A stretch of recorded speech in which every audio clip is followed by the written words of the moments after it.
اللہ اکبر وللہ الحمد۔ حضرت سیدنا امام حسن رضی اللہ عنہ کو زہر دے کر شہید کیا گیا۔ جس وقت آپ رضی اللہ عنہ کو زہر دیا گیا، اس وقت حضرت سیدنا امام حسین رضی اللہ عنہ نے اپنے پیارے بھائی حضرت امام حسن رضی اللہ عنہ کے پاس آ کر عرض کیا کہ میرے پیارے بھائی جان، آپ مجھے بتائیں کہ آپ رضی اللہ عنہ کو زہر کس نے دیا ہے؟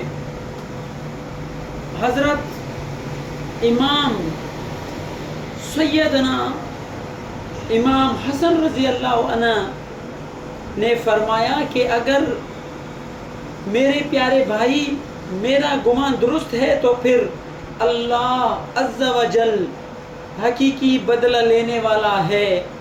حضرت سیدنا امام حسن رضی اللہ عنہ کی شہادت بھی حضرت سیدنا امام حسین رضی اللہ عنہ کے صبر کا ایک بہت بڑا امتحان تھا۔ آپ رضی اللہ عنہ اپنے غمخوار بھائی کو یاد کرتے ہمیشہ رہتے تھے اور اپنے بھائی کو ہر مقام پر یاد کرتے رہتے تھے۔ اور میرے پیارے دوستو، ان دونوں شہزادوں میں بے انتہا محبت تھا، بے انتہا پیار تھا، بے انتہا اخلاص تھا۔ یہ دونوں شہزادے جنت کے سرداروں کے نوجوان تھے، جنت کے نوجوانوں کے سردار تھے، جسے آج اور آپ اور ہم کہتے ہیں۔ حضرت سیدنا امام حسن رضی اللہ عنہ اور حضرت سیدنا امام حسین رضی اللہ عنہ، انہی دو شہزادوں کے بارے میں آپ کے اور میرے سونے پیارے نبی حضرت محمد مصطفیٰ صلی اللہ علیہ وسلم نے فرمایا کہ یہ میرے دونوں شہزادے جنت کے نوجوانوں کے سردار ہیں۔ آج یہ وہ دونوں شہزادے بھائی ہیں۔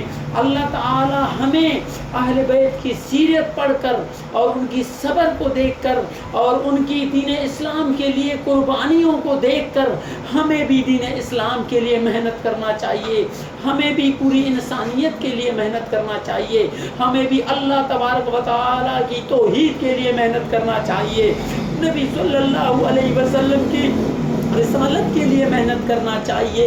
اگر میں سادے الفاظوں میں مختصر کہوں تو یہ کہنا چاہیے کہ اللہ تبارک و تعالی ہمیں توفیق دے قرآن کریم پڑھ کر سمجھ کر اور اس پر عمل کرنے کی، اور اللہ تبارک و تعالی سے دعا ہے کہ ہمیں صحیح احادیث آقا دو عالم صلی اللہ علیہ وسلم کے فرمانوں کو پڑھ کر اور ان کو سمجھ کر ان پر عمل کرنے کی توفیق عطا فرمائے۔ اللہ تبارک و تعالی ہمیں آپ کے حکموں پر اور نبی صلی اللہ علیہ وسلم کی سنتوں پر اور صحابہ کرام اور اہل بیت کی سیرتوں پر عمل کرنے کی صحیح معنوں میں توفیق عطا فرمائے۔ اللہ تعالی آپ اور ہم سب کو عمل کرنے کی توفیق عطا فرمائے۔